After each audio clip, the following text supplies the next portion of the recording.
It was a crisp Saturday morning when I stumbled upon a yard sale tucked away in an older part of town. The houses here were weathered, their charm locked in another time. I was drawn to a particular table laden with dusty trinkets, books, and old photos. But then, there it was, a painting. It was a portrait of a young girl, no older than 10, wearing a faded blue dress. Her eyes seemed too lifelike, almost like they were watching me. The seller, a frail elderly woman with shaking hands, noticed me staring. "You like it?" she asked, her voice barely above a whisper.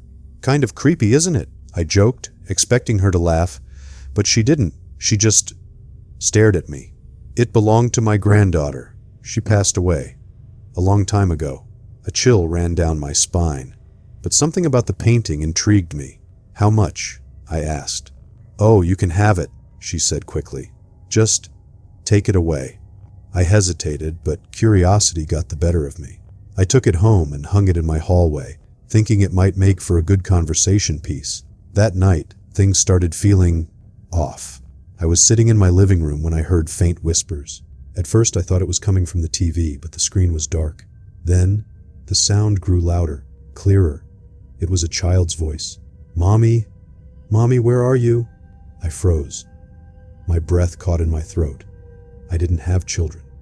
The voice echoed through the hallway, and my eyes darted toward the painting. The girl's eyes, once dull and lifeless, now shimmered as if they were wet with tears. "Mommy, I'm scared," the voice whimpered again.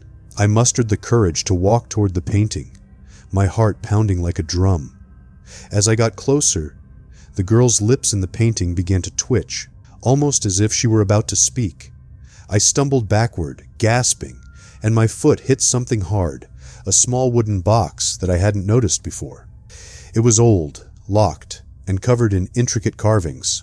I pried it open with trembling hands, revealing a lock of blonde hair and a yellowed note. The handwriting was shaky. "She's still here. Don't let her in."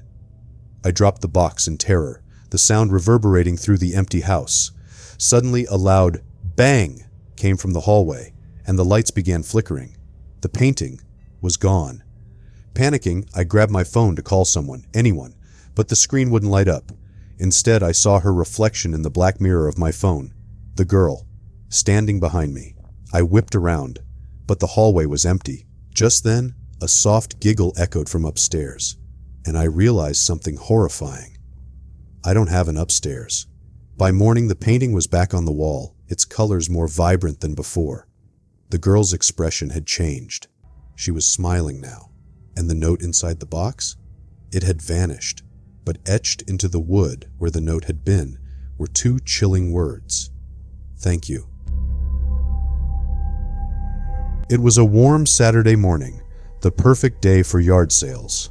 I loved scavenging through old, forgotten treasures. That's when I saw it. A small, intricately carved clock. Its hands were frozen at 3 o'clock. "How much for this?" I asked the old man behind the table. He smiled weakly. "Take it. Just take it," he said, almost pleading. Confused, I shrugged and handed him a few bills, but he waved them off, whispering under his breath, "It's yours now." I brought the clock home and placed it on my mantel. It was beautiful, even if it didn't work. Later that evening, as I read a book, I heard it. Tick, tick, tick. "What the?" I muttered. The hands of the clock were moving, but it wasn't keeping time.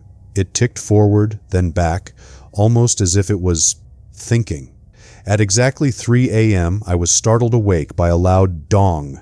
The clock had no chime, yet the sound echoed through the house. As I stumbled into the living room, my heart nearly stopped. The clock wasn't on the mantel. It was on the floor, its hands spinning wildly. And then it stopped. I felt a cold breath on my neck and heard a rasping whisper. "Thank you for setting me free." I spun around, but no one was there. When I looked back, the clock was gone. There was a woman sitting at the corner of a yard sale, her table filled with dusty books, old photos, and a single porcelain doll. Her eyes, though, they never blinked. "Do you know much about this doll?" I asked, picking it up. The woman's lips curled into a faint smile. "Oh, she's very special. My daughter loved her. She'd be happy to see her go to someone who'll care for her. Something about her voice sent a shiver down my spine, but I didn't want to be rude. I paid her and brought the doll home. That night, I set the doll on a shelf. It wasn't long before I started hearing things. Footsteps, soft giggles, the rustling of fabric. I tried to ignore it until the giggles turned into whispers. I froze as I heard. She's watching. I turned to look at the doll, but it was gone. I spun around the room, panicked, and then I saw her, a woman, standing in the corner. She looked exactly like the one from the yard sale. But her eyes, they weren't human. They were hollow, black voids, and her lips moved soundlessly. I ran out of the house, clutching the doll. The next day I went back to return it, but when I arrived at the yard sale, the table was gone. The house was abandoned, and the neighbors said no one had lived there for years.